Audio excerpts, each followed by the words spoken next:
গরম কথা তো সবসময় বলি। আজকে আমাদের আইয়ুবী সাহেব হুজুর যেই কথা বলছেন খুব সংক্ষিপ্ত সময়ে, ওটাই আজকের জন্য যথেষ্ট ইনশাআল্লাহ। কথাগুলো মনে রাখবেন, যেই কথাটা বলছেন উনি সবচেয়ে মূল কথা, যেটা অনেক কথা তো বলছেন অল্প সময়ে, উনি তো অন্যভাবে বয়ান করেন, আজকে ওনার বয়ান অন্যরকম হয়েছে। মূল কথা যেটা বলছেন মাওলানা খালেদ সাইফুল্লাহ আইয়ুবী সাহেব, সেই কথাটা হলো যে ওলামায়ে কেরামের দায়িত্ব কি। ওলামায়ে কেরামের মূল দায়িত্বটা হলো যে আপনি যদি ভুল করেন, ভুলটা বলে দেওয়া আলেমদের দায়িত্ব। আর আপনি যদি মাইন্ড করেন তাহলে আমাকেও বলতে হবে আই এম সরি। রমজান মাসে হাফেজ সাহেবের পিছনে লোকমা দেওয়ার জন্য আরেকজন হাফেজকে রাখা হয়। এখন ওই বেটা যদি লোকমা দিলে হাফেজ সাহেব মাইন্ড করে, রাগ করে, তাহলে হবে? যদি বলে যে আমি বড় হাফেজ সাহেব, বেটা আমি ইমাম সাহেব, তুই আমার লোকমা ধরস, কত বড় সাহস তোর, এটা হইল? কথাটা হইল?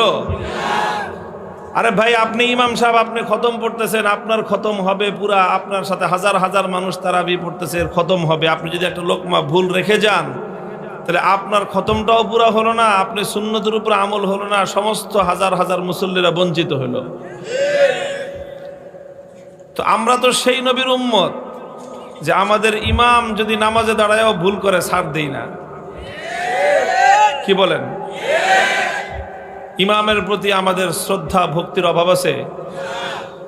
দুনিয়াতে আর একটা ধর্ম দেখান যে আমরা মুসলমানরা, মুসল্লিরা ইমামকে যেইভাবে মানি, আর একটা ধর্মের মধ্যে দেখান যে সেখানে ইমামকে এরকম ভাবে মানা হয়? আছে দুনিয়াতে? ইমাম যতক্ষণ দাঁড়ায় আছে, তুমি যেই হও ততক্ষণে দাঁড়ায় থাকতে হবে। তুমি রাষ্ট্রপতি হইতে পারো, প্রধানমন্ত্রী হইতে পারো, যেই হও, দুনিয়াদার হও, দিনদার হও, যত বড় জমানার বুজুর্গ হও, কুতুব হও, কিন্তু তোমার যে ইমাম, ইমামের যদি তোমার সন্তানও হয়, ইমাম যদি তোমার নাতিও হয়, ইমাম তো ইমামই, ইমামের অনুসরণ করতে হবে না? ইন্নামা জুইলাল ইমামু লিইউতাম্মা বিহি। নামাজ শুরু করার সময় তো আমরা আমাদের রোগ ঠিক করে নেই, ইক্তাদাইতু বিহাজাল ইমাম, ইক্তাদাইতু বিহাজাল ইমাম। যতক্ষণ নামাজে আসি এই ইমাম যা করে তাই করব, এই ইমামের আনুগত্য করব, ইক্তেদা করব, এই পাক্কা নিয়ত করে তারপরে নামাজ শুরু করতে হয়, নাহলে ইক্তেদা সহি হয় না, নামাজ সহি হবে না।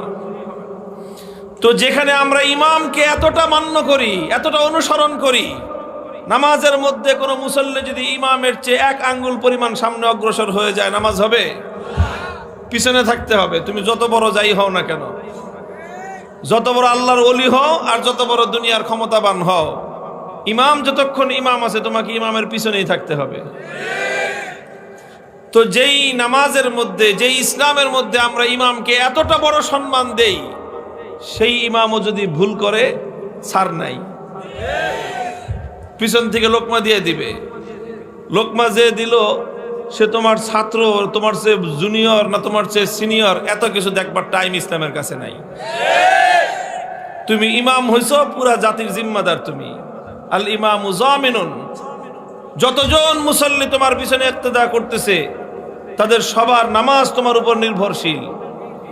কাজেই তুমি যদি সেজদা দুইটার জায়গায় তিনটা করো, তাহলে তোমাকে পিছন থেকে লোকমা দেওয়া হবে যে ইমাম সাহেব ভুল করতেছেন। তুমি যদি সেজদা দুইটার জায়গায় একটা করো, তবুও তোমাকে লোকমা দেওয়া হবে। তুমি যদি বসার জায়গায় দাঁড়ায় যাও, তোমাকে লোকমা দেওয়া হবে। দাঁড়ানোর টাইমে বসে যাও, তোমাকে লোকমা দেওয়া হবে। তো আমরা যেখানে ইমামকেই ছাড় দেই না, তো বাকি কারাকে ছাড় দিব? কাকে? ভুল যেই করবে ইনশাআল্লাহ ওলামায়ে কেরাম যতদিন পর্যন্ত তাদের এই আদর্শের উপর অটল থাকবেন, ভুল করবেন, ভুল বলে দিব যে আপনার এটা ভুল। আল্লাহ পাক রব্বুল আলামিন উম্মতের মধ্যে এরকম সৎ সাহসিকতা সম্পন্ন ওলামায়ে কেরামকে যতদিন কায়েম রাখবেন, ততদিন জাতি হেফাজতে থাকবে। এজন্য আমি বলি, ওলামায়ে কেরামের হাতে, আলেমদের হাতে জাতির হাল। এই আলেমরা যতদিন ধরে থাকবে জাতির হাল, ততদিন পথ হারাবে না বাংলাদেশ।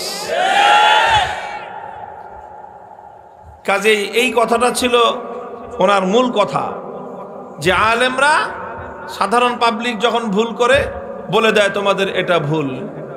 রাজনীতিবিদরাও রাজনীতি করতে গিয়ে ধর্মীয় ব্যাপারে সামান্য পরিমাণ কোনো ভুল করলে ছাড় নাই, বলতে হবে, বলার দায়িত্ব আমার। বলতে গেলে যদি আপনি রাগ করেন তাহলে আপনার এই কথাটা মনে রাখতে হবে, আপনাকে বলতে গেলে আপনি রাগ করবেন, না বললে আমার আল্লাহ রাগ করবে।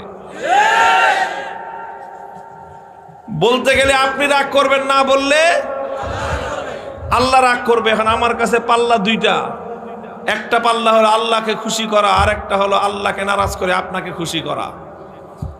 তো পরিস্থিতি যখন এটাই দাঁড়াবে, আল্লাহর নামের 1000 বার শপথ করে বলি, এক আল্লাহকে রাজি করার জন্য সারা দুনিয়াকে যদি নারাজ করতে হয়, পরোয়া করবার টাইম নাই।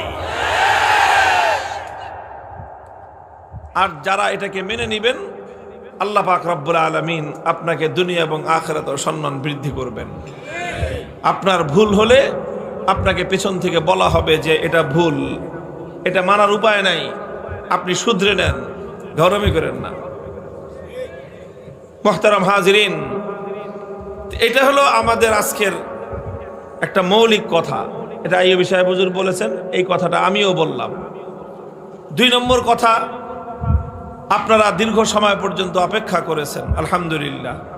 আমরাও আপনাদের সাথে মিলিত হয়েছি। দুজন মুমিন যখন পরস্পর আল্লাহর দ্বীনকে কেন্দ্র করে তারা মিলিত হয়, তখন তারা পরস্পর বিচ্ছিন্ন হওয়ার আগে আল্লাহ পাক তাদের যাবতীয় গুনাহ মাফ করে দেন। কাজেই আমরা যে অপেক্ষা করলাম, রাত একটু বেশি হলো, একটু কষ্ট হলো, এতে লস হয় নাই। আল্লাহ রাব্বুল আলামিন আমাদের এই পারস্পরিক সাক্ষাৎকে আমাদের জন্য গুনাহ মাফের জরিয়া হিসাবে আল্লাহ কবুল করেন।